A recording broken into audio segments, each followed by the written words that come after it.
Hi, my name is Alex, and today we are talking about gate 63 in human design, the gate of doubt. The name in I Ching is after completion and means that every end is also a new beginning.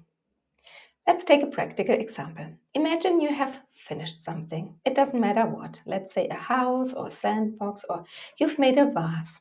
Your mind will immediately start to question what could have done better, right? So if you were to build a house again, you would probably do things differently and better.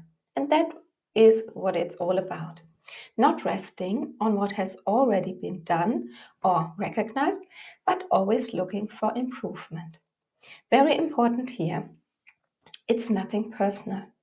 The doubting and distrusting of people with this gate always relates to a process, a thing, a relationship, or whatever. The gate belongs to the collective logical circuit, which means it is never about doubting you or me. At least not when I experience the gate correctly.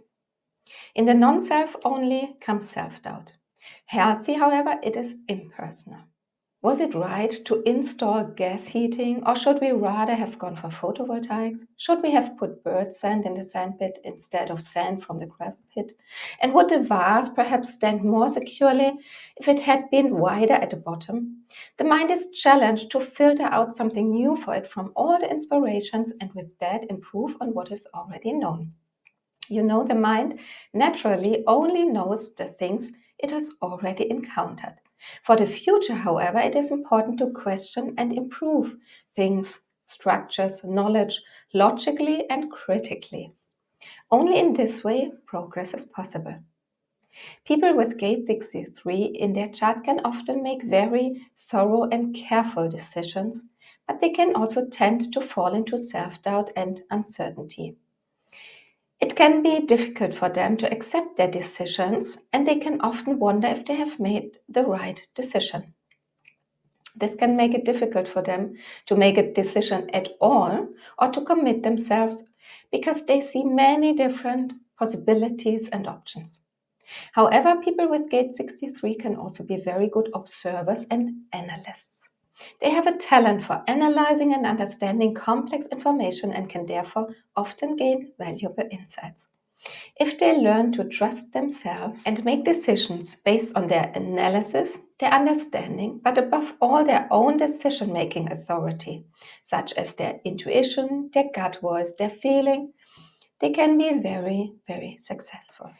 The shadow of this gate is doubt, especially self-doubt. The bright side is exploration. I know that things will never be perfect, that there is always something to improve, and I simply accept that. I check what could be improved for the next time. At the end, as always, the disclaimer that applies to every gate, to every information on that channel.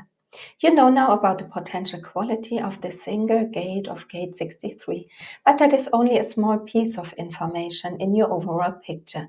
It always depends on your individual chart. So, is the gate conscious or unconscious? Is there a motor connection so that you can implement? Can you express yourself with it at all via throat? And it is perhaps even part of a channel in your chart. In this respect, please understand this all as isolated information, but for overall qualified picture, have an analysis made of your own body chart. Only then will isolated information become your own individual totality. Because you are unique, you exist only once. Take care, your Alex.